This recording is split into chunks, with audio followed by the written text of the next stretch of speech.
किरण परियार आप सबका हार्दिक स्वागत करती हूँ।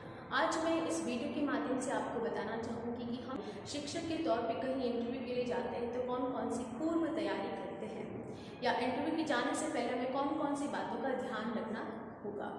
तो सबसे पहले बात करते हैं हम अपने गेटअप की, अपने ड्रेसअप की।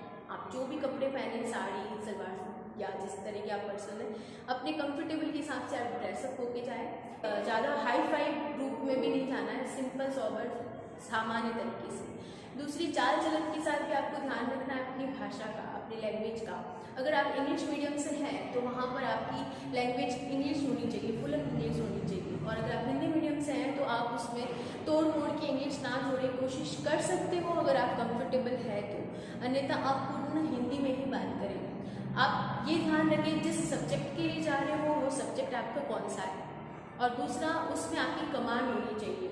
जिस पद के लिए आप अप्लाई कर रहे हो, चाहे टीजीटी हो, पीजीटी हो, पीआरटी हो, या कोई भी पद आप चुनना चाहते हैं, तो उसकी क्लियरिफिकेशन आप पहले से ही अपने आप को कर लें कि मैं इस विद्यालय में, इस जगह पे, इस पोस्ट के लिए जा रही हूँ। दूसरी चीज़ ये ध्यान रखना कि आप मान लीजिए टीजीटी और पीजीटी के लिए जा रहे हैं तो उसका सामान्य स्तर क्या है, मतलब कम से कम किस स्तर का ज्ञान आपको होना जरूरी है। ऐसा ना हो कि आपका कौशल, आपकी क्षमता बढ़ाने की जो है वो पीआरटी के समान है और आप बात कर रहे हो पीजीटी के लिए, तो उस समय आपको कठिन परिश्रम करना होगा, यानी कि आपको पूर्ण अनुभव लेना पड़ेगा पहले टीजीटी और पीजीटी का, फिर हम उसमें हाथ डाल सकते हैं।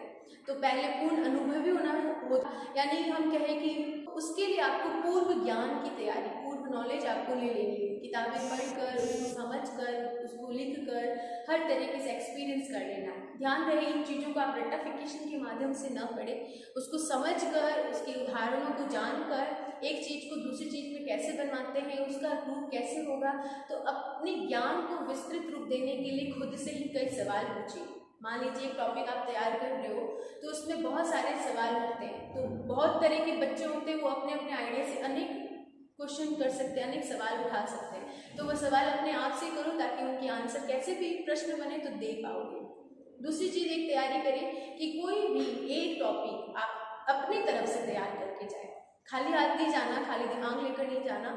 सबसे पहले मोस्टली क्वेश्चन पूछा जाता है अपना खुद का परिचय देना, यानी अपने बारे में बताना। तो उसमें आप अपने नाम, अपनी हॉबी, पहले कहाँ जॉब किया है वो बता सकते हो, आपका इंटरेस्ट बता सकते हो, आप किस किस काम की कमांड रखते हो, आपने पूर्व कक्षाओं में या पूर्व विद्यालय में, पूर्व संस्था में कौन से ऐसे काम किए हैं जो सराहने गए हो, तो उनका भी जिक्र आप अपने इंटरव्यू में दे सकते हो। और कौन से ऐसे टॉपिक है जिनमें आपने पहले कभी हाथ नहीं डाला लेकिन अब डालना चाहते हो, तो उसके बारे में आप बता सकते हो कि अगर ये मुझे मौका मिला तो मैं इन चीज़ों पर भी अच्छा कमांड रखती हूँ, या ये इन चीज़ों का भी मुझे अच्छा ज्ञान है और मैं चाहूँगी कि इस तरह की बातें मैं अपनी तरफ से अपने बच्चों को, अपने विद्यार्थी को सिखा सकूँ।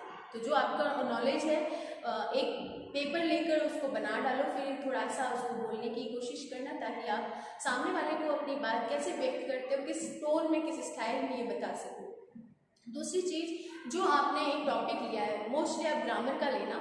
अगर साहित्य का लेते हो तो थोड़ा सा मुश्किल हो जाएगा, क्योंकि जो आपने टॉपिक लिया है तो एग्जामिनर या जो आपको इंटरव्यू लेने वाले हैं वो आपसे उनमें से कई तरह के सवाल पूछ सकते हैं, तो उसकी कमांड रखना, उसका विस्तृत ज्ञान या तो फिर आप करके जाइएगा।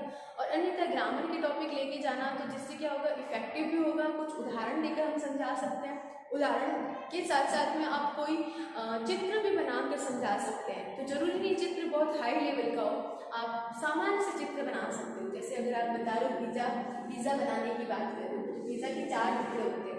मान लीजिए संख्या के 5 भेद होते हैं, तो हम क्या करेंगे, 5 पीस बनाएंगे ना, 1 2 3 4 और 5, तो 5 पिज़्ज़ा के जैसे पीसेस होते हैं। तो अपने समझाने के स्टाइल को हम कुछ उदाहरण देकर, कुछ इंटरेस्टिंग उदाहरण देकर समझा सकते हैं। तो इस पर्पस से भी सामने वाला आपकी पढ़ाने के स्टाइल से प्रभावित हो सकता है।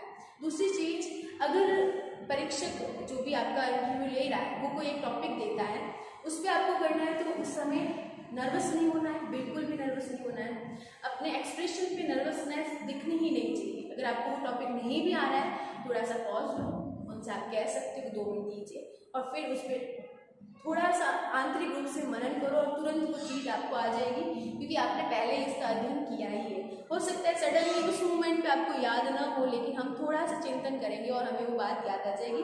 तो वो इशू नहीं रहेगा कि आपने सोचने में टाइम लगाया। बस आप ये ध्यान रखना कि आपने पढ़ाया किस तरीके से है, ये जज किया जाएगा। और आपके हाव भाव, आपके एक्सप्रेशन, आपकी बोलने की स्टाइल, आपकी चलने की स्टाइल क्लास में, जैसे हम एक जगह स्थिर होकर बोलते हैं और एक हम इस तरह से टहलते हुए कोई बात को समझा रहे हैं, तो आपकी बोलने का जो लहजा है, तरीका है, वो भी नोटिस किया जाएगा। और एक और चीज़ कि अगर क्लास में जा रहे हो तो आपको एक्सप्लेन करने के लिए बोला जा रहा है, डेमो देने के लिए, तो आप ये ध्यान रखना कि वो कह रहे हैं आप डेमो दीजिए इस टॉपिक पर। तो शुरुआत आप कैसे करोगे? शुरुआत के लिए आप पहले दिनांक डालोगे, फिर इकाई और प्रसंग इकाई ये लिखोगे। आप यहाँ गए, दिनांक लिख दिया है हमने, ठीक है। फिर आप विषय लिख सकते हो, विषय आपका है हिंदी, ठीक है। हिंदी व्याकरण से रिलेटेड पढ़ा रहे हो तो हिंदी व्याकरण लिख दीजिएगा।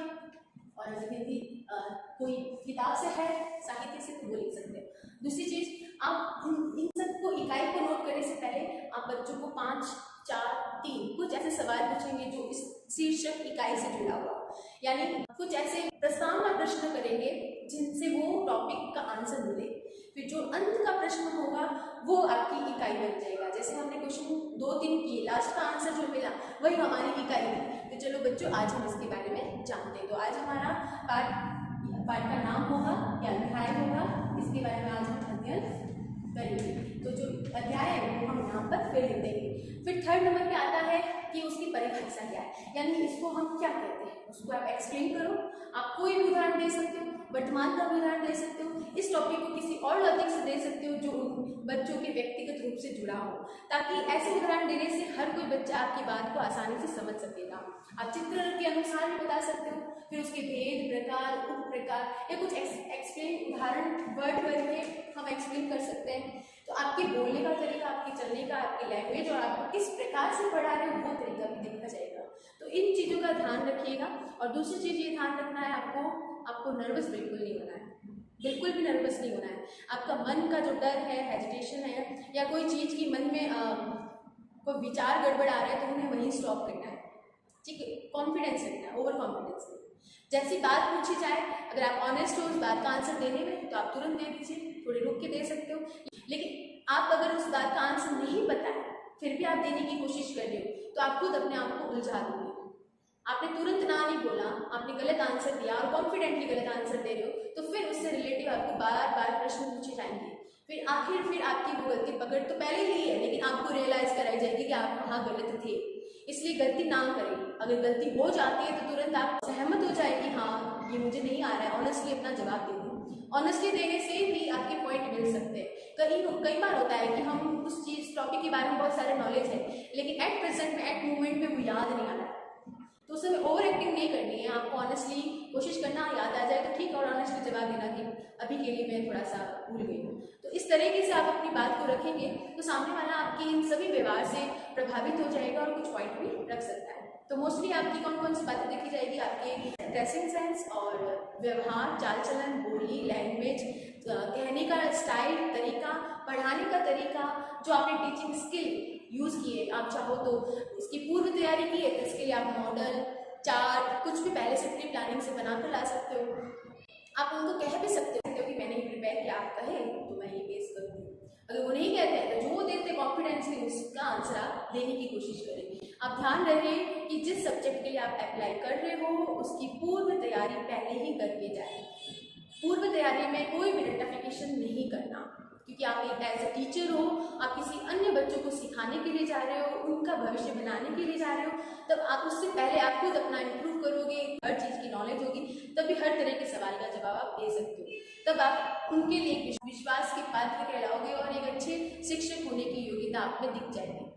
उम्मीद है यह वीडियो आपको थोड़ा बहुत हेल्पफुल लगेगा। ये मेरा बेस्ट वीडियो है, आपको कहीं ना कहीं किसी भी रूप में मदद आ सके, इसलिए कई जनों की सवाल थे कि मुझे थोड़ा सा एक वीडियो मिल जाएगा, तो इसलिए मैंने बनाया। हो सकता है बहुत सारी गलतियाँ मुझसे भी हुई हो, तो इसलिए इसे छोटी मोटी भूल समझकर माफ़ करना। धन्यवाद।